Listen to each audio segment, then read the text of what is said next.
దేవునికి మహిమ కలుగునుగాక. మరి కొద్దిసేపు దేవుని యొక్క వాక్యాన్ని మనం ధ్యానం చేద్దాం. ఇద్దరు వాక్య ధ్యానం కొరకు యోనా గ్రంథం 1వ అధ్యాయం మొదటి 2 వచనాలను మనం చదువుకుందాం.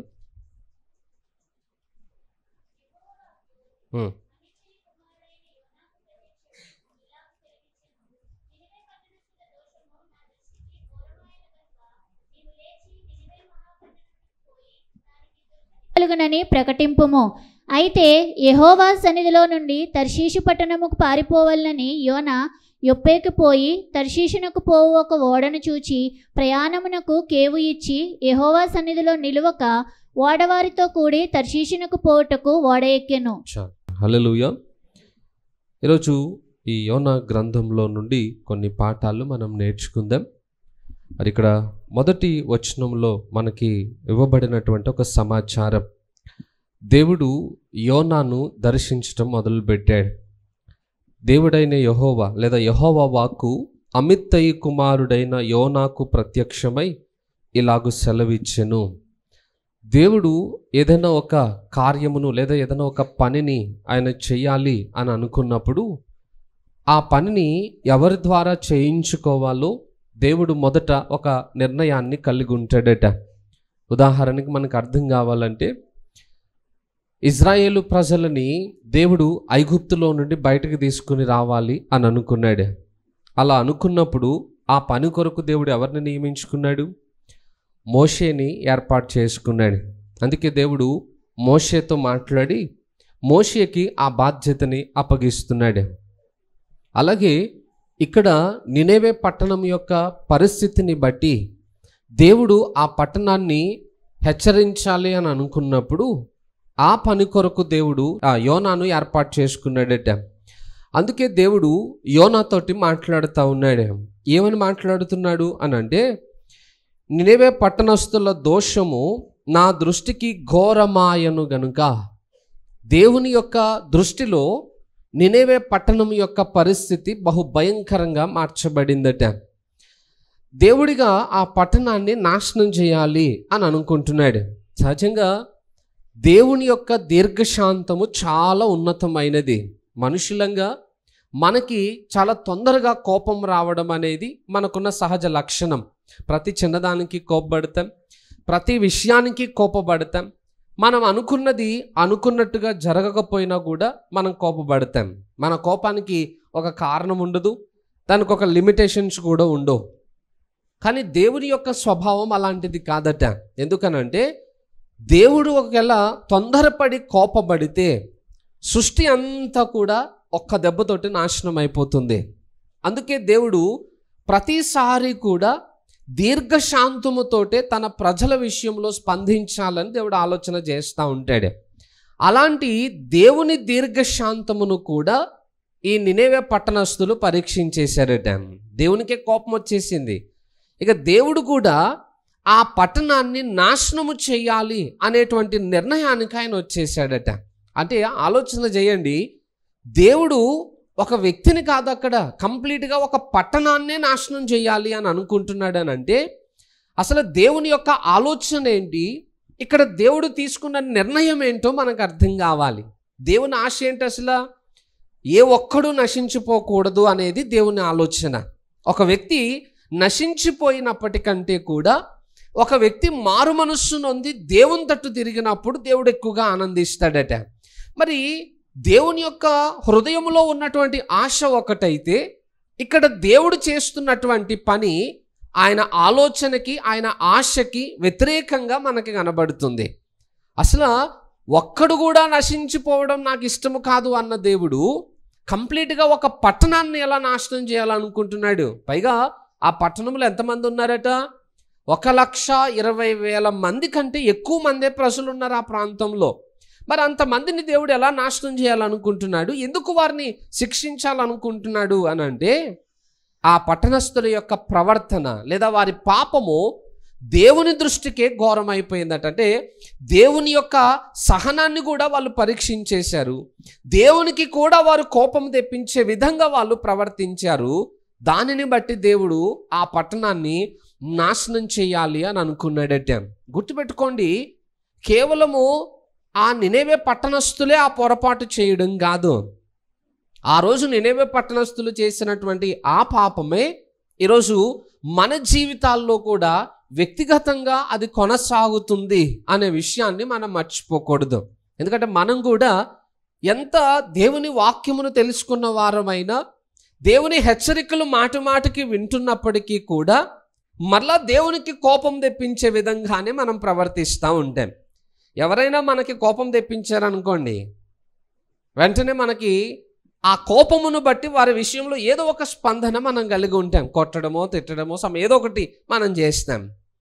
చిన్న చిన్న విషయాలకి మనం అంతగా సహనాన్ని కోల్పోయి కోపాన్ని వ్యక్తపరుస్తున్నప్పుడు మరి మనం చేసిన పాపములను బట్టి దేవుడు మన విషయంలో ఎలా స్పందించాల్సి వస్తుందో ఆలోచన చేయండి. సహజంగా మనం ఎప్పుడు ఏమనుకుంటామనంటే, మనం చాలా మంచోళ్ళం, మనం చాలా భక్తిపరులం, నేను చేసే భక్తి దేవుణ్ణి చాలా సంతోషపెట్టేస్తుంది అని మనం అనుకుంటూ ఉంటాం. కానీ గుర్తుపెట్టుకోండి, మనం ఏదైతే భక్తిని చేస్తూ ఉన్నామో ఆ భక్తిని మన ఆలోచనతోటి మనం లెక్కలోనికి తీసుకుని రావద్దు. దేవుని వాక్యాన్ని ఒక పక్కన పెట్టాలట, మరొక పక్క మన భక్తిని పెట్టాలట. ఈ వాక్యముతోటి మన భక్తిని పరీక్షించినప్పుడు మన భక్తి యొక్క క్వాలిటీ ఏంటో తెలుస్తుంది. పైకి చూసామనుకోండి, పాలన్నీ కూడా చాలా బాగున్నట్టే ఉంటాయి. కానీ దాని క్వాలిటీ తెలియాలంటే ఏం చేయాలా? ఒక మిషన్ తీసుకొచ్చి దాంట్లో పెట్టి చెక్ చేయాలి. మిషన్ చెక్ చేస్తే దాన్ని బట్టి ఆ పాలు యొక్క క్వాలిటీ ఏంటి, అవి నిజంగా స్వచ్ఛమైనయేనా లేకపోతే ఏమైనా కల్తీ చేయబడ్డాయా అనే విషయము మనకు అర్థమవుతుంది. అందుకే పాల కంపెనీ వాళ్ళు, ఎవరైతే కేంద్రాలు ఉంటాయో, వాళ్ళు పాలు తీసుకోక మునుపు ఫస్ట్ ఒక మిషన్ తోటి చెక్ చేసుకుంటారట, ఇవి నిజంగా స్వచ్ఛమైనయే తీసుకుని వచ్చారా లేదా అని వాళ్ళు పరీక్షించటానికి. మామూలుగా చూస్తే అవి చాలా బాగున్నట్టే ఉంటాయి. ఎప్పుడైతే మిషన్ పెడతామో దాని గొప్పతనం అంతా బయటపడుతుంది. అలాగే మన జీవితంలో కూడా వాక్యము చేత మన భక్తిని పరీక్షించినంత వరకు మన భక్తి చాలా బాగున్నట్లే. మనమందరము చాలా నీతి కలిగిన వారమే, యథార్థమైన భక్తి చేస్తున్న వారమే. కానీ ఎప్పుడైతే వాక్యము చేత మన జీవితాలు లేదా మన భక్తి పరీక్షింపబడతాయో అప్పుడు ఆ భక్తికి ఉన్నటువంటి క్వాలిటీ, దాని ఒరిజినాలిటీ ఏంటో అర్థమవుతుందట. ఆ భక్తిని దేవుడు చూసినప్పుడు కోపపడాల్సి వస్తుందా లేకపోతే ఆయన దీర్ఘశాంతముతో మనల్ని అంగీకరించాల్సి వస్తుందా అనే విషయము మనకు అర్థమవుతుంది. సో దేవుడు నినెవె పట్టణాన్ని చూసినప్పుడు ఆ పట్టణస్థులందరి యొక్క పాపము దేవుని దృష్టికి బహుఘోరమైనదిగా కనబడిందట. ఎందుకంటే దేవుడు చూసే దేవుడు గనుక ఆయన కళ్ళు మూసుకుని అన్నీ బాగున్నాయి అని అనుకునేవాడు కాదు. కాబట్టి ఆ పట్టణాన్ని చూసినప్పుడు ఆ పట్టణం దేవుని దృష్టికి అసహ్యకరమైనదిగా అనిపించింది. ఒకవేళ అదే దేవుడు ఈరోజు మన జీవితాలను చూశాడు అనుకోండి, చూసినప్పుడు ఆయనకి ఏమనిపించవచ్చు అంటారు? ఆ దేవుడే మన క్రియలను చూస్తున్నప్పుడు లేదా మనం చేసే భక్తిని చూస్తున్నప్పుడు ఆయన ఎలా స్పందించే అవకాశాలు ఉన్నాయంటారు? పర్లేదు, వీళ్ళకి టైం ఇచ్చి ఆయుష్ ఇచ్చి ఆరోగ్యం ఇచ్చినందుకు బాగానే బ్రతుకుతున్నారు అని అనుకుంటాడా? లేకపోతే వీళ్ళకి అన్నీ ఇచ్చి వీళ్ళు పాపము చేస్తున్నారు, అన్నీ ఇచ్చినా కూడా దాన్ని సద్వినియోగం చేసుకోలేకపోతున్నారని దేవుడు తన కోపాన్నో లేదా బాధనో వ్యక్తపరచాల్సిన పరిస్థితులు వస్తాయంటారా? ఆలోచన చెయ్యాలి. హల్లెలూయా. ఈరోజు మన జీవితం ఎలాగుందో, దేవుని ఎదుట అది ఎలాగుందో అది మనం పరీక్షించుకోగలగాలి. నెక్స్ట్ మూడో విషయం ఏంటంటే, దేవుడట ఆ పట్టణం యొక్క పరిస్థితిని చూడగానే దేవునికి చాలా కోపం వచ్చేసింది. మరి కోపం వచ్చినప్పుడు నాశనం చేసేయచ్చు కదా అని అంటే, దేవుని యొక్క దీర్ఘశాంతమునకున్నటువంటి గొప్పతనం ఏంటనంటే, ఆయన ఏ వ్యక్తిని కూడా తప్పు చేయగానే తీసుకుని వెళ్ళి శిక్షకు అప్పగించడు. మొదట వారు మారు మనస్సు నొందునట్లుగా వారికి అవకాశాన్ని ఇస్తాడట. దేవుని దీర్ఘశాంతానుకున్న స్వభావమే అదనమాట. ఒక వ్యక్తి తప్పు చేసిన వెంటనే దేవుడు మనకులాగా వెంటనే యాక్షన్ తీసుకోడు, మనకులాగా కోపాన్ని వ్యక్తపరిచేయడు, శిక్షకు అప్పగించేసేయడు, లేదా మనకులాగా వాళ్ళని తీసుకెళ్ళి నాశనానికి అప్పగించేసాడు. ఆయన చేసే మొదటి పని ఏంటనంటే, వారు మారు మనస్సు నొందునట్లుగా వారికి అవకాశాన్ని ఇస్తాడట. అలా వదిలేస్తే మారు మనస్సును పొందుతారంటే, వదిలితే మారు మనస్సును పొందరు వాళ్ళు. ఎందుకనంటే కొన్ని మనకి తెలియనప్పుడు ఎవరైనా దాన్ని తెలియజేస్తే తప్ప మనం ఏ స్థితిలో ఉన్నామో అది మనకు అర్థం కాదు. ఎందుకంటే మన కన్నులకి ఒక రకమైన ఆత్మీయ గ్రుడ్డితనం అనేది ఒకటి ఉంటుంది అన్నమాట. దేవుని యొక్క స్వభావం ఏంటనంటే మనల్ని శిక్షించక మునుపు మనల్ని సరిదిద్దడానికి దేవుడు మొదట తన వాక్కును పంపిస్తాడట. ప్రజలారా మీరు మారండి, మారు మనస్సును పొందండి, ఇగో మీ పాపములు ఈ స్థితిలో ఉన్నాయి, మీరు ఇలానే ఉంటే ఉగ్రతకి అప్పగించబడతారు అని దేవుడు మొదట తన స్వరాన్ని వినిపిస్తాడట. దానికి కూడా లోబడలేదనుకోండి, తర్వాత తన ప్రవక్తలను ప్రజల మధ్యలోనికి పంపిస్తాడు. ప్రజలు వచ్చి లేదా ప్రవక్తలు వచ్చి ప్రజలకి హెచ్చరికలు చేస్తారు, ఇగో దేవుడు మిమ్మల్ని మనసు మార్చుకోమంటున్నాడు, లేదా మీ పాపములను విడిచిపెట్టమంటున్నాడు, దేవుడు మిమ్మల్ని శిక్షించాలనుకుంటున్నాడు, దేవుని తట్టు తిరగండి, మీ పాపములను విడిచిపెట్టండి అని ప్రవక్తలు వచ్చి హెచ్చరికలు చేస్తాడట. ఆ ప్రవక్తల యొక్క స్వరానికి కూడా ప్రజలు స్పందించలేదనుకోండి, మారు మనస్సును పొందలేదనుకోండి, దేవుడు అప్పుడు శిక్షను వారి మధ్యలోనికి అనుమతిస్తాడట. ఇక్కడ యోనా జీవితంలో జరిగిన సంఘటన అదే. నినెవే పట్టణం యొక్క పరిస్థితి అంతా కూడా భయానకంగా మారిపోయినప్పుడు దేవుడు వెంటనే ఆ పట్టణాన్ని నాశనానికి అప్పగించట్లేదు, యోనాను పంపించాలనే ఆలోచన దేవుడు కలిగి ఉన్నాడట. యోనాతోటి మాట్లాడుతున్నాడు. యెహోవా వాక్కు అమిత్తయి కుమారుడైన యోనాకు ప్రత్యక్షమై ఇలాగు సెలవిచ్చెను. ఎందుకు దేవుడు యోనాతో మాట్లాడుతున్నాడు, ఎందుకు దేవుడు యోనాకు ఒక పనిని అప్పగించాడు అని మనం ఆలోచన చేస్తే, నినెవే పట్టణం యొక్క ఆ దుస్థితిని బట్టి వారు నాశనము చేయబడక మునుపే దేవుడు ఆ పట్టణానికి మారు మనస్సును పొందడానికి మరొక అవకాశాన్ని ఇవ్వాలని దేవుడు ఆశించాడట. నేను అంటున్నాను, ఈరోజు మనం బ్రతుకున్నాం కదా, ఆరోగ్యంగా ఉన్నాం కదా, క్షేమంగా ఉన్నాం కదా, ఇది కూడా మనం మారు మనస్సును పొందడానికి దేవుడు మనకిచ్చిన అవకాశమే. అర్థమవుతుందా? ఎందుకంటే బైబిల్లో ఒక మాట వ్రాయబడి ఉంటుంది, ప్రభువా సజీవులే కదా నిన్ను స్తుతించగలుగురు, మృతులు నిన్ను ఏం స్తుతించగలుగుతారని ఉంటుంది అన్నమాట. అంటే దేవుని ఆలోచన ఏంటంటే మనం అందరము సజీవులమై ఉన్నంత కాలము దేవుణ్ణి స్తుతించాలనేది దేవుని ఆలోచన. అందుకొరకు దేవుడు మనకి అవకాశాన్ని ఇచ్చి, ఆయుష్నిచ్చి, ఆరోగ్యాన్ని ఇస్తున్నాడు. దేని కొరకు అని అంటే మనము మారు మనస్సు నొంది దేవుని తట్టు మనము త్రిప్పబడాలనేది దేవుని ఆలోచన. ఎందుకనంటే మరణము ఎప్పుడు ఏ విధంగా మన యొద్దకు వస్తుందో మనకి తెలియదు అనే విషయం నేను ఇంతకుముందు కూడా మీకు జ్ఞాపకం చేశాను. దేవుని దీర్ఘశాంతం ఇంకా కనిపెట్టుచున్నది మన విషయంలో. దేనికి కనిపెడుతున్నాడట ఆయన? మనం మారు మనస్సును పొందుతామేమో, జీవితాన్ని మార్చుకుంటామేమో, యథార్థంగా బ్రతుకుతామేమో, పశ్చాత్తాపడతామేమో అని దేవుని దీర్ఘశాంతం ఇంకా కనిపెట్టుచుండగా ఈ అవకాశాలన్నీ మనకు దొరుకుతున్నాయి. మనమేమో దేవుని దీర్ఘశాంతమును కూడా దుర్వినియోగం చేసుకునేటువంటి పాపముల చేత మన జీవితాన్ని మనమే భ్రష్టు పట్టించుకుంటూ ఉన్నాం. గుర్తుపెట్టుకోండి, ఆ రోజు దేవుడు నినెవే పట్టణానికి ఎలాగైతే అవకాశాన్ని ఇచ్చాడో ఈరోజు మనకు కూడా అవకాశాన్ని ఇచ్చాడు. ఆలోచన చేద్దాం, ఒకవేళ ఇచ్చిన అవకాశాన్ని నినెవే పట్టణస్థులు ఒకవేళ జ్ఞానంగా వాడుకోకపోయి ఉంటే పరిస్థితి ఎలా ఉండేది? మళ్ళా అది కూడా ఒక సొదొమ గొమొర పట్టణపు సంఘటనలను తలపించేదిగా ఉండేది. సొదొమ గొమొర పట్టణాలకి అవకాశం లేకుండా అయిపోయింది. వారి జీవితాలు భయంకరమైన శిక్షకు అప్పగింపబడ్డాయి. అంటే ఈరోజు మనకి కూడా దేవుడు అవకాశం ఇచ్చాడు కదా, ఎంతవరకు మనం మారు మనస్సును పొందుతున్నాం? నేను అంటాను, ఇంత చెప్పినా కూడా మన ఫీలింగ్ ఎలా ఉంటుంది? పర్లేదు, నేను బాగానే ఉన్నాను కదా అనుకుంటాం. నేను అంటున్నాను, మనం బాగానే ఉన్నాము అనుకునేది మన భ్రమ.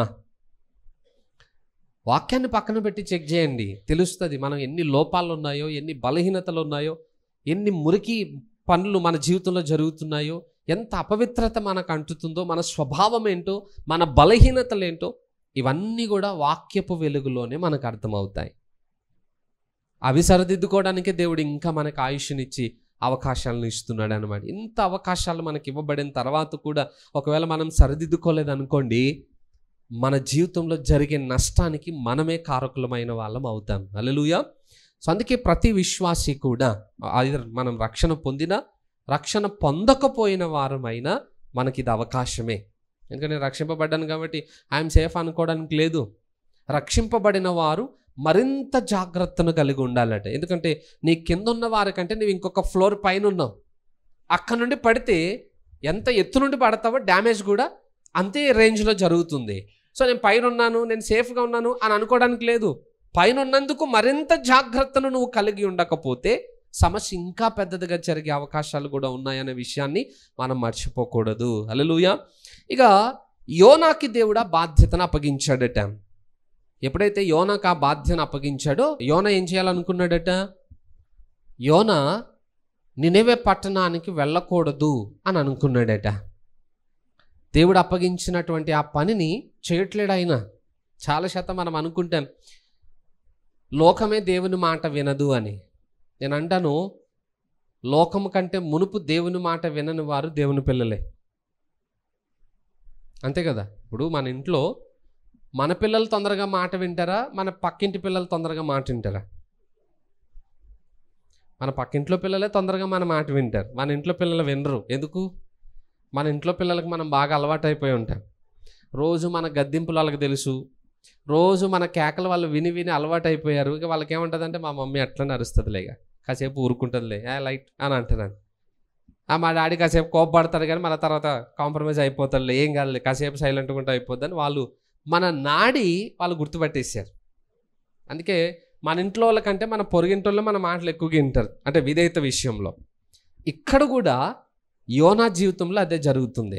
దేవుని యొక్క ప్రవక్తగా పిలువబడుతున్నటువంటి యోనా దేవుని మాట వినకుండా దేవుని సన్నిధిలో నుండి పారిపోవాలి అని అనుకున్నాడట. గుర్తుపెట్టుకోండి, ఒక్కడు చేసినటువంటి పొరపాటు వలన ఎంత పెద్ద నష్టం జరుగుతుందో ఈ అధ్యాయంలో మనకు కనబడుతుంది. యోనా దేవుని మాటను వినకుండా దేవుని సన్నిధిలో నుండి పారిపోవాలి అని అనుకున్నాడట. మనమే దేవుని మాట వినకపోతే ఇక దేవుని స్వరానికి లోబడేవారు ఎవరు? అసలు ఫస్ట్ దేవుని వాక్కు ఎవరికి అనుమతించబడుతుంది?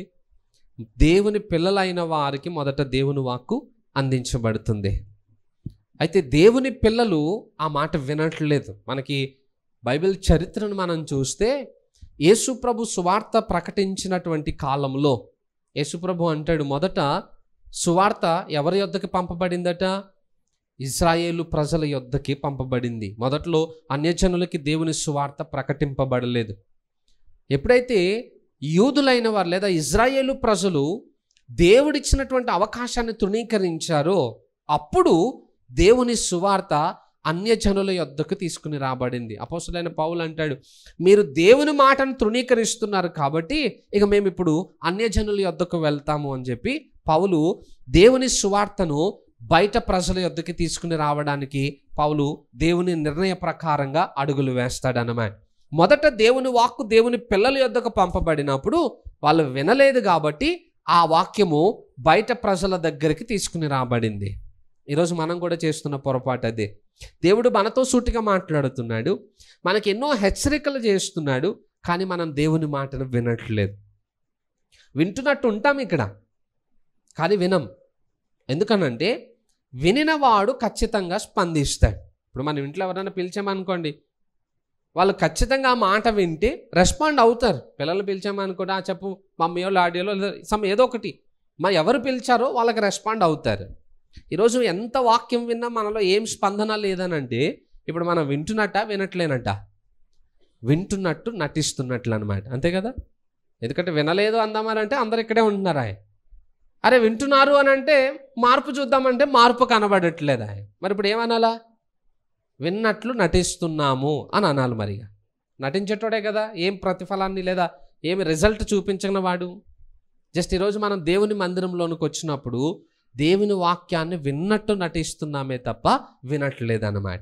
నటించేవాడు ఎప్పటికీ మారు మనస్సును పొందలేడు. విని విధేయతను చూపించేవాడే దేవుని కార్యములను తన జీవితంలో చూడగలుగుతాడు. యోనా ఆ నినెవె పట్టణానికి వెళ్లకుండా అక్కడ నుండి పారిపోవాలి అని అనుకున్నాడట. యోనా అవిధేయతను చూపిస్తున్నాడు దేవుని యొక్క మాటకి. సృష్టి అంతట్లో మనం ఆలోచన చేస్తే సమస్తమును కూడా నోటి మాట చేత కలుగు చేయబడ్డాయి, మానవుడు తప్ప. దేవుని నోటి మాట చేత ఏర్పాటు చేయబడిన అన్నీ దేవుని మాటకు లోబడుతున్నాయి. అవునా? జస్ట్ మళ్ళీ జ్ఞాపకం చేస్తున్న, బాగా గుర్తుపట్టండి. దేవుడు సృష్టిని అంతటిని కలుగునుగాక అని అన్నాడు. అందుకే సృష్టి అంతా కూడా దేవుని మాటను బట్టి లోబడతాయి. మానవుని చేసేటప్పుడు ఎట్లా చేశాడు? తన స్వహస్తాలతో చేశాడు. అందుకే మనిషికి దెబ్బలు పడేదాకా మాట వినాడు. నోటి ద్వారా చేయబడిన అన్నీనేమో ఆజ్ఞకు లోబడుతున్నాయి. చేతుల ద్వారా చేయబడిన వాడు దెబ్బలు తింటే కానీ మారు మనసు నొందట్లేదు అన్నమాట. అంతే కదా మరి. చేపకు ఆజ్ఞ జారీ చేశాడు దేవుడు, యోనాను మృంగే కానీ నమ్మలొద్దు అని.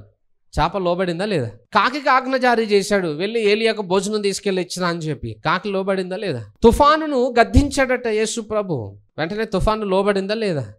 ఆఖరికి యోనా గ్రంథములో ఒక పురుగు కూడా దేవుని మాటకు లోబడింది.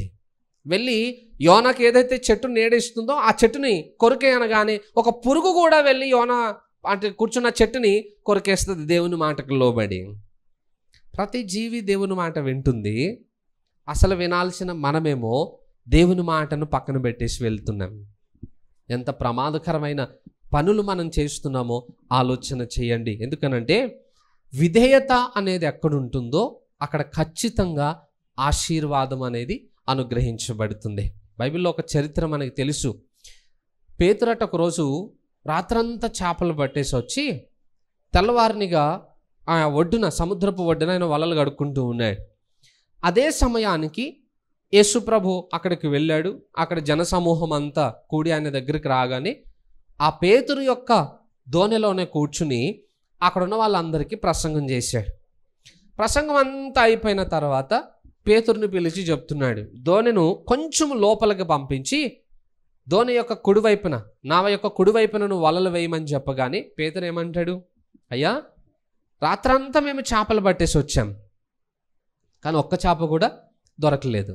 అయినను నీ మాట చొప్పున నేను వలలు వేస్తాను. సహజంగా ఆ ప్లేస్లో మనం ఉన్నాం అనుకోండి, ఎవరై నువ్వు అని అంటాం ఫస్ట్. ఇప్పుడు దాకా ఏదో పడవ వాడుకున్నావు, సరే వాడుకున్నావు కదా అని ఊరుకున్నాం. మళ్ళీ అది చాలదన్నట్టు నువ్వు వచ్చి మాకు పనులు చెప్తున్నావు. ఎప్పుడు చేపలు పడితే మాకు తెలీదా? ఎప్పుడన్నా నువ్వు వలేసావా? వేయలేదు. ఎప్పుడైనా చేపలు పట్టిన అనుభవం ఉందా? అది లేదు.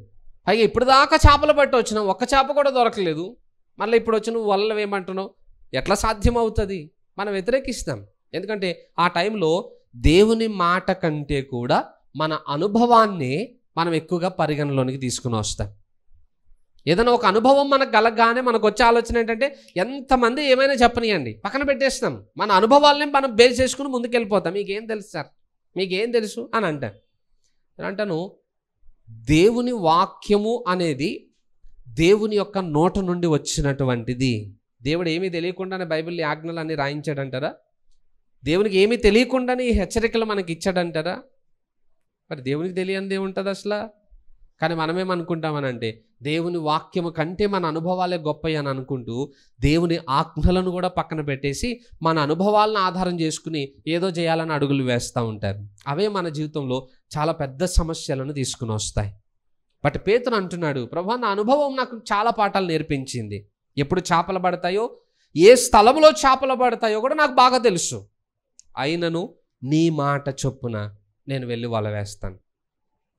ఆ రోజు పేతురు దేవుని మాటకి లోబడ్డాడు, ప్రాముఖ్యతనిచ్చాడు. కాబట్టి వల పగిలిపోవునన్ని చేపలను ఆ రోజు పేతురు సంపాదించగలిగాడట. మామూలుగా చూస్తే మాటకి లోబడకపోతే ఖాళీ చేతులతోటి వెళ్ళాలి పేతురు. కానీ ఆ రోజు ఎప్పుడూ చూడనటువంటి ఉన్నతమైన ఆశీర్వాదాన్ని ఆ రోజు ఆయన చూడగలిగాడు. ఆయనకే కాదు, అక్కడున్న వాళ్ళందరినీ హెల్ప్ తీసుకున్నాడట. అయ్యా రండి వచ్చి హెల్ప్ చేయండి అని చెప్పి. అంత వల పగిలిపోవునంత విస్తారమైన చేపలు ఒక్క మాటకి లోబడడం వలన పేతురు సంపాదించుకోగలిగాడు. ఏంటంటే ఈరోజు మనం దేవుని మాటకు లోబడితే మన జీవితంలో జరగమంటారా? అనుభవాల ఆజ్ఞల అనే విషయానికి వస్తే మనం అనుభవాలకి ప్రాముఖ్యతనిచ్చినంత కాలము మన జీవితంలో దేవుని కార్యాలు చూడలేం. దేవుని ఆజ్ఞలకు లోబడడం నేర్చుకోండి. ఆ ఆజ్ఞలే మన జీవితంలో నూతనమైన మార్పును తీసుకుని రాగలుగుతాయి. యోనా దేవుని మాటకు లోబడడానికి ఇష్టపడకుండా తర్షీషు అనే ప్రాంతానికి వెళ్ళిపోవాలి అని అనుకున్నాడట. ఎప్పుడైతే ఓడ ఎక్కాడో ఇక వెంటనే సమస్య అప్పటి నుండే స్టార్ట్ అయిపోయింది. అని అంటాను, ఎక్కడి నుండి పారిపోవాలనుకున్నాడట? దేవుని సన్నిధిలో నుండి పారిపోవాలి అని అనుకున్నాడంటే. దేవునికి తెలీదా యోనా ఎక్కడికి వెళ్తున్నాడు ఏంటో? ఈరోజు మేము ఉదయం సూర్యాపేటకి వెళ్ళి అక్కడ ఒక చర్చ్ని విజిట్ చేసి రిటర్న్ వస్తూ ఉన్నాం. నాతో పాటు ఇంకొక టీం ఉన్నారు, 4 మెంబర్స్. అందులో ఒక ఆయన వాళ్ళ అబ్బాయి కాల్ చేసి ఆయనతో మాట్లాడుతున్నాడు అన్నమాట. అన్నా మీరు పలానా ప్లేస్లో ఉన్నారు కదా అని అడుగుతున్నాడు. ఇంతగా ఆయన ఇంటికాడ ఉన్నాడు.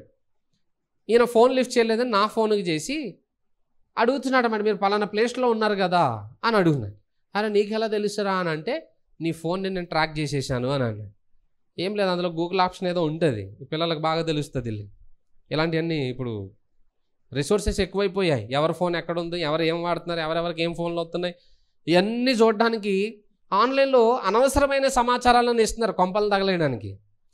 ఈ పిల్లలు కూడా ఏం చేస్తారని అంటే, అక్కడ విన్నవన్నీ వీళ్ళు ప్రయోగాలు అనమాట ఫోన్ల మీద. వాడు కూడా గూగుల్ ఆ మ్యాప్ని అంతటిని కూడా హ్యాక్ చేసేసినట్టున్నాడు. ఇప్పుడు వాళ్ళ డాడీ ఎక్కడెక్కడికి వెళ్తున్నాడో, ఏ ప్లేస్లో ఉన్నాడో అని గుర్తుపడుతున్నాడు అన్నమాట. వాళ్ళ డాడీ అంటున్నాడు, అరే నేను ఎక్కడున్నా నీకెందుకురా, నువ్వు ఎందుకు ఇలాంటి పనులు చేస్తున్నావు అని వాళ్ళ డాడీ ఆ కొడుకుని అంటున్నాడు అనమాట. అప్పుడు చెప్తున్నాడు, ఇగో నా ఫోన్లో గూగుల్ ట్రాకర్ పెట్టుకున్నాడు, నేను ఎక్కడికి వెళ్తున్నానో ఏ ప్లేసెస్లో ఉన్నానో నాకు ఫోన్లు చేసి చెప్తా ఉంటాడు నాకు అని అడుగుతున్నాడు. అఫ్కోర్స్ ఒక విధంగా అది సేఫ్టీ కావచ్చేమో, సమ్టైమ్స్ మనం ఎక్కడున్నామో ఏదో నష్టం జరగకమునిపి సేఫ్టీ కావచ్చేమో, బట్ అన్నిసార్లు అది మంచిది కాదు. మనిషికే ఒక వ్యక్తి ఏ స్థలంలో ఉన్నాడో గుర్తుపట్టగలిగే టెక్నాలజీ యూజ్ చేయడం అలవాటు అయినప్పుడు మనల్ని అందరినీ పుట్టించిన దేవునికి తెలియదా మనం ఎక్కడెక్కడికి వెళ్తున్నామో, ఏ స్థలానికి వెళ్ళిపోతున్నామో అది దేవునికి తెలియదు అంటారా? యోనా దేవునికే తెలియకుండా పారిపోవాలనుకున్నాడు. ఎంత అజ్ఞానమో చూడండి. అసలు పారిపోవాలనుకున్నాడు. దేవుడు కూడా సైలెంట్గా ఉన్నాడు. స్టార్టింగ్లో ఏం మాట్లాడలే. వాడెక్కేదాకా బాగానే ఉన్నాడు. ఓడ ఎక్కిన తర్వాత అప్పుడు దేవుడు జోక్యం చేసుకోవడం మొదలుపెట్టాడు. ఓడ నడి సముద్రంలోనికి వెళ్ళిన తర్వాత అంటే దూకి పారిపోయి వచ్చే ఛాన్సెస్ కూడా లేవు ఇప్పుడు. ఇంకా ఓడ నడి సముద్రంలోనికి వెళ్ళిపోయిన తర్వాత దేవుని యొక్క ప్రతిక్రియ అప్పుడు స్టార్ట్ అయిందట. సరే, నా నుండి పారిపోవాలనుకుంటున్నావు కదా, నిన్ను ఎట్లా సరిదిద్ది నా పని చేయించుకోవాలో నాకు తెలుసు అన్నట్టుగా వెంటనే దేవుడు సముద్రం మీద ఒక పెద్ద తుఫానుకి అనుమతినిచ్చాడు. ఎప్పుడైతే తుఫాను స్టార్ట్ అయిపోయిందో ఇక ఓడలో ఉన్న వారందరూ భయానికి గురి చేయబడ్డారట. చూడండి ఒకసారి 4వ వచనం. అయితే యెహోవా సముద్రము మీద పెద్ద గాలి పుట్టింపగా సముద్రమందు గొప్ప తుఫాను రేగి ఓడ బద్దలైపోవు గతి వచ్చెను. కాబట్టి నావికులు భయపడి ప్రతివాడును తన తన దేవతను ప్రార్థించి ఓడ చులకను చేయుటకై అందులోని సరుకులను సముద్రంలో పారవేసిరి. అప్పటికే యోనా ఓడ దిగువ భాగమునకు పోయి పండుకొని గాఢ నిద్రపోయి ఉండెను. ఓడ నావికులు కూడా ఆ పరిస్థితిని చూసి వాళ్ళు చాలా భయపడ్డారట. ఎప్పుడైతే వాళ్ళకి భయం కలిగిందో ఇక వాళ్ళ ప్రయత్నాలను వాళ్ళు ఆరంభించారు. ఏం చేస్తున్నారట? ఓడను తేలిక చేయడానికి ఓడలో ఉన్నటువంటి సరుకులన్నీ తీసి సముద్రంలో పడేశారట. సహజంగా అప్పట్లో రవాణా అంతా కూడా ఓడల మీదనే జరిగేది. ఒక ప్రాంతం నుండి ఇంకొక ప్రాంతానికి సరుకుల్ని ఎగుమతి దిగుమతులు చేసేవాళ్ళు. అలాంటి విలువైన సరుకులన్నీ తీసుకెళ్ళి ఎక్కడ పడేశారట? సముద్రంలో పడేశారు. అయినా పరిస్థితి ఏమీ సద్దుమణిగినట్లు లేదు. అయినా ఓడ మునిగిపోయే ప్రమాదం ఉందని చెప్పి ఓడ యొక్క సామగ్రి అంతటిని తీసుకెళ్ళి సముద్రంలో పడేయాల్సి వచ్చింది. అది కూడా సరిపోకపోయేటప్పటికి మరింత సమస్య ఎక్కువైపోతున్నందుకు వాళ్ళందరూ కూడా వారి వారి దేవతలకు ప్రార్థనలు చేయడం మొదలుపెట్టారట. అప్పటికి ఇంకా సమస్య తీర్చబడలేదు. ఇంత పెద్ద నష్టము జరగడానికి కారణం ఎవరు? యోనా.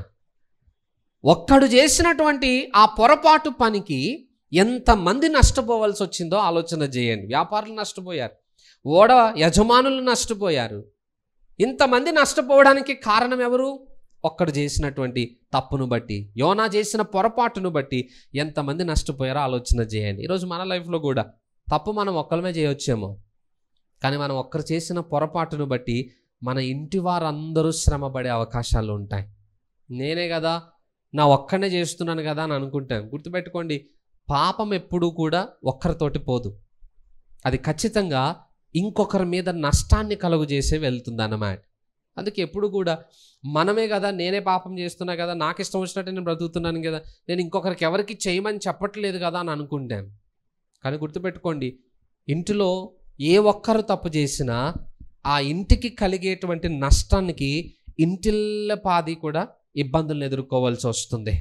ఒకడి వలన ఇంటిల్లపాది ఎలాగైతే బాగుపడడానికి అవకాశాలు ఉంటాయో, సో ఒకడి వలన ఇంటిల్లపాది నష్టపోయేటువంటి ప్రమాదాలు కూడా ఉంటాయనే విషయాన్ని మనం మర్చిపోకూడదు. మరి ముఖ్యంగా ఇంటిలో ఎవరైనా సరే ఆ ఇంటికి అంతటికి ఆశీర్వాదకరంగా ఉండేటట్టుగా బ్రతకాలే తప్ప ఆ ఇంటిని నష్టపరిచేటువంటి జీవితాలను మాత్రం ఎప్పుడు కలిగి ఉండకూడదు. ఎందుకంటే దేవుడు మనల్ని ఇతరులకు ఆశీర్వాదకారకులుగానే సిద్ధపరిచాడే తప్ప ఇతరులు నష్టపోయేటట్టుగా దేవుడు మనల్ని డిజైన్ చేయలేదు. అర్థమవుతుందా? మనం ఎప్పుడు ఏ స్థలంలో ఉన్నా, ఎక్కడున్నా, ఎవరి మధ్యలో ఉన్నా నలుగురికి మనం ఆశీర్వాదకారకులుగానే ఉండాలి. మన వలన ఎవ్వరూ నష్టపోయేటువంటి పొరపాటు పనులు మనము చేయకూడదన్నమాట. బట్ యోనా ఎప్పుడైతే అవిధేయతను చూపించాడో ఆ అవిధేయత ఇంత పెద్ద నష్టాన్ని కలుగు చేసింది.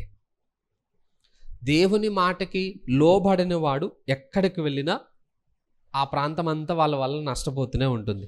తప్పిపోయిన కుమారుడు స్టోరీ మనకు తెలుసు. ఆ సంఘటన, ఆయన తండ్రి యొద్ద నుండి ఆస్తిని అంతటిని తీసుకుని వెళ్ళిపోయి దుర్వ్యాపారాలు చేసేసాడు, దాన్ని సంపూర్ణంగా వ్యర్థపరిచేశాడు. ఎప్పుడైతే ఆయన తెచ్చుకున్న సంపద అంతా అయిపోయిందో అప్పుడు ఆయన ఉన్న ప్రాంతంలో పెద్ద కరువు సంభవించిందట. ఎప్పుడొచ్చింది? ఆయన దగ్గర డబ్బులన్నీ ఉన్నప్పుడు రాలే, అన్నీ పోగొట్టుకున్న తర్వాత, ఉన్నాయన్నీ నష్టపోయిన తర్వాత అప్పుడు ఆ ప్రాంతంలో పెద్ద కరువు సంభవించిందట.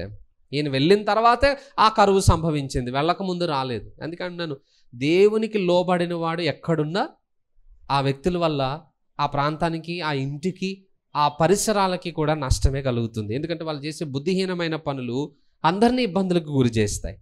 వారు చేసుకునే అనవసరమైన ఆలోచనలు అందరినీ నష్టపరుస్తాయి. అందుకే దేవునికి లోబడిన వాడు ఎక్కడున్నా ప్రమాదమే. అందుకే మనం అలాంటి స్థితిలో ఉండకుండా ఉండాలంటే దేవుని మాటకి లోబడేటువంటి ప్రవర్తన విధానాన్ని మనము కలిగి ఉండేటువంటి ప్రయత్నాలు చేయాలనేది దేవుని యొక్క ఆలోచన. హల్లెలూయా. ఇక దేవుడు ఎప్పుడైతే ఆ ప్రాంతంలో లేదా ఆ ఓడకి ఆ తుఫాను కలిగేటట్టు చేసేసాడో ఇంక అక్కడ ఉన్న వాళ్ళందరూ బాధపడతా ఉన్నారట. అసలు ఎవరి వల్ల జరిగింది? ఓడలో ఇంతమంది ఉన్నాం కదా, ఏదో ఒక తప్పే జరుగుంటుంది, ఇదేదో దేవుని ఉగ్రతే. ఎందుకనంటే వాతావరణ హెచ్చరికలు లేవు, ఏ సూచనలు లేవు, సడన్గా ఇంత పెద్ద తుఫాను ఎందుకు వస్తుంది? అసలు ఇది వాతావరణంలో జరిగిన పొరపాటు కాదు, ఇది ఏదో దేవుని యొక్క ఉగ్రతే అని చెప్పి మొత్తం ఆ ఓడలో ఉన్న వాళ్ళందరి పేర్లు చిట్టీలు వేసుకుని చిట్టి తీస్తే మరి అదేంటో ఆ చిట్టి కూడా యోనా పేరు మీదే వచ్చిందట. అంతమంది ఉన్నా ఒకటి పేరు రాలేదు, అందులో యోనా పేరే వచ్చింది పర్టికులర్గా. ఇంతగా యోనా ఎవరయ్యా అని అంటే మొత్తం అందరిని అడుగుతున్నారు. అక్కడ భయపడేటోళ్ళలో లేడు, ప్రార్థన చేసేటోళ్ళలో లేడు. ఎక్కడున్నాడట? ఓడ అడుగు భాగమునకు వెళ్ళిపోయి అక్కడ గాఢ నిద్రలో ఉన్నాడట. ఎంత అద్భుతమైన మాట చూడండి. అసలు ఓడ అడుగు భాగమున ఇంత పెద్ద తుఫాన్ వచ్చి ఇంత నష్టపోతుంటే ఓడలో ఉన్న వాళ్ళందరూ కేకలేస్తున్నారుగా, ప్రార్థనలు చేస్తున్నారుగా, ఇంత అల్లరి జరుగుతుందిగా, ఓడలో ఉన్న సామాన్ అంతా తీసుకెళ్ళి బయట పడేస్తున్నారుగా. ఇంత జరుగుతున్నప్పుడు మనిషి అన్నోటికి నిద్రలోంచి మెలకు రాదా? అంటే కొంతమంది ఉంటారు, మళ్ళీ పడుకున్నా చచ్చిపోయినట్టే ఉంటుంది, కానీ అలాంటి వాళ్ళ గురించి మాట్లాడట్లేదు. కనీసం మనం ఇంట్లో పడుకున్నాం అన్నప్పుడు ఉంటుందిగా మెలకు అనేది, రాదా? మాట్లాడుకున్న మెలకు వస్తుంది, ఎవరైనా కొంచెం కేకలేసినా వస్తుంది. అలాంటిది ఓడకు అంత పెద్ద తుఫాన్ ఎదురైనా కూడా యోనాకి మెలకు రావట్లేదు. మరి అంతకుముందు ఏం తిరుగులు తిరిగాడో, ఎంత బిజీగా ఉన్నాడో మనకు తెలియదు. అంత గాఢ నిద్ర ఎందుకు వచ్చిందో కూడా మనకు తెలియదు. వాళ్ళు వచ్చి లేపుతున్నారట, ఓయి నిద్రపోతా అని. ఎవరు యోనా? ఒక దేవుని ప్రవక్త. ఒక ప్రవక్తను పట్టుకుని ఒక అన్యుడు వచ్చి ఏమని మాట్లాడుతున్నాడు? ఓయి నిద్రపోతా అని పిలవాల్సిన పరిస్థితి తెచ్చుకున్నాడట యోనా. ఎంత దిగజారిపోయిన స్థితి కనపడుతుందో చూడండి. ఈరోజు లోకం కూడా మనల్ని అలాగే విమర్శించేటువంటి స్థితికి మనం దిగజారిపోయాం మన జీవితంలో కదా. లోకానికి మనం మంచి చెప్పాలి, లోకానికి మనం బుద్ధి నేర్పించాలి, కానీ ఈరోజు లోకము చేత మనము బుద్ధి నేర్పించుకునే స్థితికి దిగజారిపోయాం. వాళ్ళే కదా మనకు చెప్తుంది, ఏంటంటే క్రైస్తవులు మీరు ఎలా ఉన్నారేంటండి, క్రైస్తవులని మీరు ఎలా చేస్తున్నారేంటండి, క్రైస్తవులై మీరు ఎలా మాట్లాడుతున్నారేంటండి.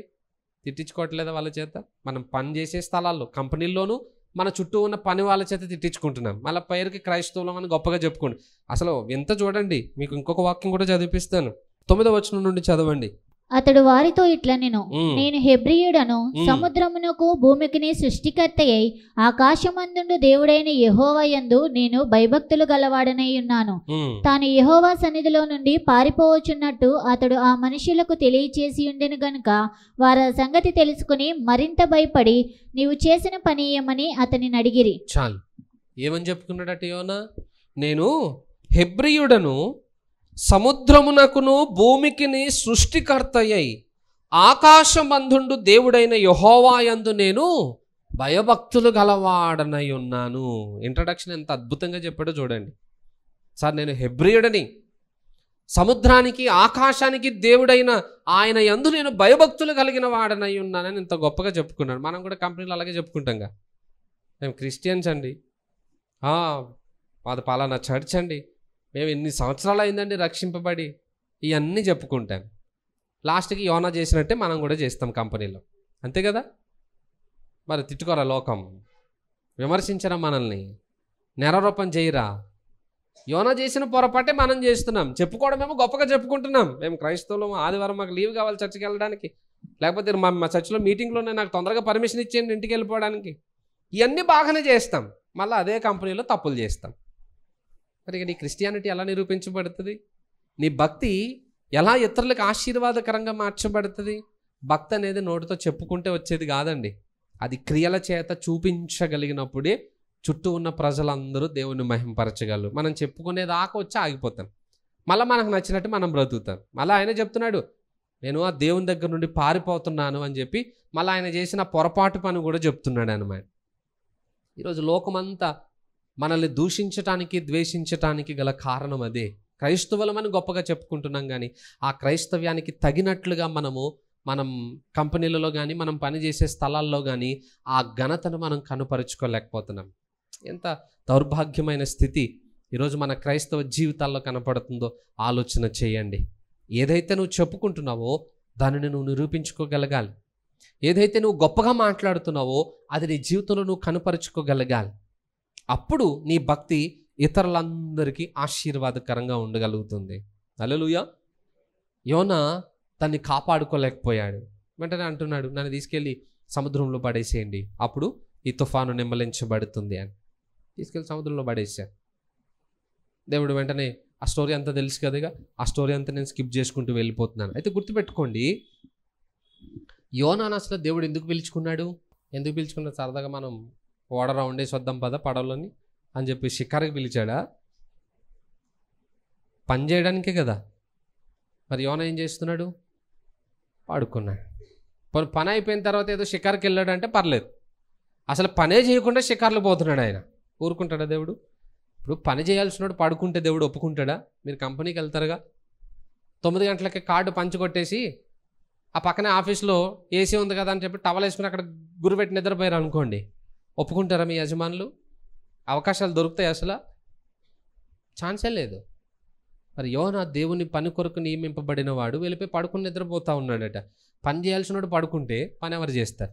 ఈరోజు దేవుడు మనల్ని కూడా పిలిచింది పని చేయడానికే, కానీ ఇప్పుడు మనం కూడా యోనాలాగా పడుకున్న స్థితిలోనే ఉన్నాం. అఫ్కోర్స్ చర్చిలో కాబట్టి మెలుకుకొని ఉంటారు, కానీ దేవుని పని చేసే విషయంలో మాత్రం ఈరోజు మనల్ని కూడా దేవుడు పిలాల్సింది ఏమని? కొంచెం గట్టి చెప్పరా? హల్లెలూయా. ఏమని పిలవాలి ఇప్పుడు మనల్ని? అదే మీరు మెల్లగా చెప్పుకున్నా ఏమని చెప్పుకున్నా మన పిలుపు అయితే అదే. ఇప్పుడు దేవుడు మనల్ని పిలాల్సింది ఓయే నిద్రపోతులారా అని పిలవాల్సి వస్తుంది. ఎందుకంటే ఒక్కడ కాదు, ఇక్కడ పెద్ద గుంపే ఉన్నాం మనం. ఇంత పెద్ద గుంపు ఉన్నా అందరూ నిద్రావస్థలోనే ఉన్నాం. మరి ఇప్పుడు యోనాను పిలిచినట్టు మనల్ని పిలవద్దంటారా దేవుడు? ఓయే నిద్రపోతులారా. ఎందుకోసం పిలిచాను? మీరు ఏం చేస్తున్నారు అసలు? అనుకున్న ఒక చెడు అలవాటు ఏంటనంటే, దేవుని పని చేయాలంటే మనకి ఎంత నిద్ర వచ్చేస్తుందో కదా. దేవుని పని చేయాలంటే ఎంత నిద్ర వచ్చేస్తుందో. మనకి 1 గంట ప్రార్థన చేయండి అని అంటే అయిపోయిగా నిద్ర వచ్చేస్తూనే ఉంటుంది. ఇక కాసేపు వాక్యం వినాలంటే నిద్ర వచ్చేస్తూ ఉంటుంది. ఇక గుర్తుపెట్టుకోండి, దేవుని పని చేయటానికి మనం పిలువబడ్డాం. నిద్రావస్థలోకి వెళ్ళిపోకండి. దేవుని పని చేయటం మనం అలవాటు చేసుకోవాలి. దేవుడు నమ్మకంతో ఏర్పాటు చేసుకున్నాడు మనల్ని, నమ్మి మనకి బాధ్యతను అప్పగించాడు. ఆ బాధ్యతను ఎప్పుడు నిర్లక్ష్యం చేయకు. నువ్వు ప్రార్థన చేసే గుంపులో ఉన్నవా? నిద్రావస్థలో ఉంటే బయటికి రండి. పరిచర్య చేసిన గుంపులో ఉన్నవా? నిద్రావస్థలో ఉంటే బయటికి రండి. ఏ పనైనా దేవుడు మందిర క్షేమము కొరకుని ఏ పని నీకు అప్పచెప్పాడో ఆ పనిలో ఈరోజు మనం నిద్రావస్థలో ఉంటే దాంట్లో నుండి బయటకు రావాలి. మేల్కొనండి. అప్పుడే దేవుని కొరకు మనం ఏదైనా చేయడానికి అవకాశం ఉంటుంది. హల్లెలూయా. ఇక ఎప్పుడైతే యోనాను తీసుకెళ్ళి సముద్రంలో పడేశారో 3 రోజులు దాంట్లో ఉన్నాడు. తర్వాత బాధలు పడ్డాడు. తర్వాత మరలా ఆయన పశ్చాత్తాపడగానే దేవుడు తీసుకెళ్ళి నినివే ప్రాంతంలో కక్కేమని యోనాను కక్కేమని చేపకి అనుమతి ఇవ్వగానే చేప తీసుకెళ్ళి నినివే పట్టణపు ఒడ్డున ఆ చేప కక్కేగానే అప్పుడు మరలా దేవుడు యోనాను దర్శిస్తాడు. ఈ స్టోరీ అంతా చెప్పుకుంటూ వెళ్ళిపోతున్నాను మామూలుగా. మళ్ళీ అక్కడ దేవుడు మరలా యోనాతోటి మాట్లాడతాడు. ఏమని? వెళ్ళి నినివే పట్టణస్తులకి ఈ వాక్యాన్ని నువ్వు ప్రకటించరామని చెప్పగానే రెండవసారి యోనా ఆ దేవుని మాటకి లోబడ్డాడట. నేను అంటాను, ముందే లోబడితే బాగుండేనా, ఇప్పుడు లోబడితే బాగుందంటారా? ఒక సామెత ఉంటుంది కదా, మనిషికో మాట, తెలుసు కదా మనకు అది. ఇప్పుడు ఫస్ట్ దేవుడు మనిషికి చెప్పినట్టే చెప్పాడు యోనాకి. విన్నాడా? వినలేదు. పశువులా ప్రవర్తించాడు. ఆ సబ్బక్తులు అంటాడుగా, అయ్యా నేను పశుప్రాయుడనై ప్రవర్తించితిని అన్నట్టు యోనా కూడా అలాగే ప్రవర్తించాడు. దేవుడు దెబ్బ కొట్టేదాకా బుద్ధి రాలేదు. రెండోసారి దెబ్బ కొట్టగానే ఒక మాటగా లోబడ్డాడు. కొన్నిసార్లు పిల్లల్ని ఎంత పిలిచినా ఏదో ట్రాన్స్లో ఉన్నట్టు మన మాట వినరు. హొల్వలు ఒకటి పడుతుంది నా అడ్డు మీద. ఆ సౌండ్ రాగానే ఎందుకో జ్ఞానోదయం వచ్చేస్తుంది. మమ్మీ చెప్పు. ఎంత బుద్ధిమంతుడైపోతాడు, ఎంత జాగ్రత్తపరుడైపోతాడు, ఎంత జ్ఞానవంతుడైపోతాడు. నేను అన్నా, నా దెబ్బ తినేదాకా ఎందుకు తెచ్చుకోవాలి అంటాను నేను. యోనాకి దెబ్బ తినేదాకా బుద్ధి రాలేదట. రెండోసారి చెప్పగానే మళ్ళీ ఇంకొకసారి అలాంటి ప్రయత్నం చేశాడా? మళ్ళీ ఇంకెక్కడికైనా పారిపోయే ప్రయత్నాలు చేశాడా? ఇక మళ్ళీ 3 రోజులు చేప కడుపులో కొనకు ఎందుకు చేస్తాడు? అసలు చేప కడుపులో ఉండడమే పెద్ద దుర్భరమైన పరిస్థితి. ఇంట్లో ఒక పూట చేపల కూర వండుకుంటేనా రోజంతా ఇల్లంతా అదే దుర్వాసన వస్తుంది. గ్లాస్ ముట్టుకున్న అదే బాధ, ప్లేట్ ముట్టుకున్న అదే బాధ. తినేటప్పుడు బాగానే ఉంటుంది కానీ బట్ ఇంట్లో చేసేటప్పుడు కానీ ఆ స్మెల్ అంతా ఎంత ఇబ్బందికరంగా అనిపిస్తుందో మనకి. అలాంటిది డైరెక్ట్గా సీదా చేప కడుపులోనే 3 రోజులు 3 రాత్రింబగళ్ళు ఉండడం అంటే ఆ దుస్థితి ఎలా ఉంటుందో ఆలోచన చేయండి. ఆ శిక్ష భరించిన తర్వాత ఇక రెండోసారి యోన మళ్ళా పొరపాటు చేయలేదు. అద్భుతం ఏంటనంటే, ఒకడి వలన ఓడలో వాళ్ళందరూ నష్టపోయారు. బట్ ఆ ఒక్కడి వలననే ఒక పట్టణం అంతా బాగుపడింది. కాకపోతే యోన నష్టపోవడానికి, అంటే ఓడలో ఉన్నవారు నష్టపోవడానికి కారణం ఏంటంటే యోన మాట వినలేదు కాబట్టి. నినివే పట్టణస్తులు బాగుపడడానికి కారణం ఏంటంటే యోన మాట విన్నాడు కాబట్టి. అంటే మనం దేవుని మాట వింటే మన వల్ల ఎంతమంది దీవించబడతారో చూడండి. మనం దేవుని మాట వినకపోతే మన వల్ల ఎంతమంది నష్టపోతారో ఆలోచన చేయండి. యోన వెళ్ళి ఒక రోజంతా ఆ పట్టణం 3 రోజులు కూడా తిరగలే. మళ్ళా 3 రోజుల ప్రయాణపు పట్టణం అది. ఒకరోజే తిరిగాడట, చెప్పేశాడు. ఎంత పెద్ద ప్రసంగం చేశాడు యోన. ఇగో ఇంకో 40 రోజుల్లో దేవుడి పట్టణాన్ని నాశనం చేయబోతున్నాడు, అయిపోయింది. మళ్ళీ ఇంకో చౌరస్తాకి వెళ్ళాడు. మళ్ళీ చెప్తున్నాడు, ఇగో ఇంకో 40 రోజులు ఈ పట్టణం నాశనం చేయబోతున్నాడు. మళ్ళీ అదిలో ఇంకో చౌరస్తాకి వెళ్ళాడు. ఒక డే అంతా తిరిగాడట. 5 సెకండ్ల ప్రసంగం. ఎంతమంది మారు మనసు నొందారు? 1,20,000 మంది కంటే ఎక్కువ ప్రజలే మారు మనస్సు నొందారు. యోనాలో 2 రోల్స్ ఉంటాయి. ఒకటి నెగిటివ్ క్యారెక్టర్ ఒకటి ఉంటుంది, నెక్స్ట్ ఒక పాజిటివ్ క్యారెక్టర్ ఉంటుంది. ఎప్పుడైతే యోనా దేవుని మాట విని వెళ్ళి ప్రాంతానికి సువార్తను ప్రకటించాడో ఆ ప్రాంతస్తులందరూ మారు మనస్సు నొందారట. దయచేసి జ్ఞాపకం చేసుకోండి, ఈరోజు యోనా నినేవేకి వెళ్ళక మునుపు ఎలాగైతే ఉన్నాడో ఈరోజు మనం కూడా అలాగే ఉన్నాం. రెండో విషయం ఏంటనంటే, చేప కడుపులోనికి వెళ్ళిన తర్వాత నినేవేకి వస్తారా, చేప కడుపులోనికి వెళ్ళక మునిపే నినేవేకి వస్తారా? ఏం చేద్దాం? చేప కడుపులోనికి వెళ్ళే వద్దామా బయటికి? నినేవేకి వెళ్ళకుండానే వద్దామా? వెళ్ళకుండానే వస్తారా? ఈ మాట ఇంతకుముందు కూడా చెప్పే ఉంటారుగా దేవుని దగ్గర, చాలాసార్లు చెప్పుంటాంగా, ప్రభా ఆ పరిస్థితి రావద్దు నాయన, ప్రభా ఈ శిక్ష మాకు వద్దు నాయన, ఈ పొరపాటు ఈ నష్టం మా జీవితంలో జరగొద్దు నాయన అని ప్రతిసారి ఒప్పుకుంటూనే ఉంటాంగా. ఒప్పుకుంటూనే ఉంటాం, మర్చిపోతూనే ఉంటాం. దయచేసి ఈసారి నిద్దట్లో ఒప్పుకోకండి, మెలకువతో ఒప్పుకోండి. ఎందుకంటే నిద్దట్లో మాట్లాడిన మాట మనకి జ్ఞాపకం ఉండదట.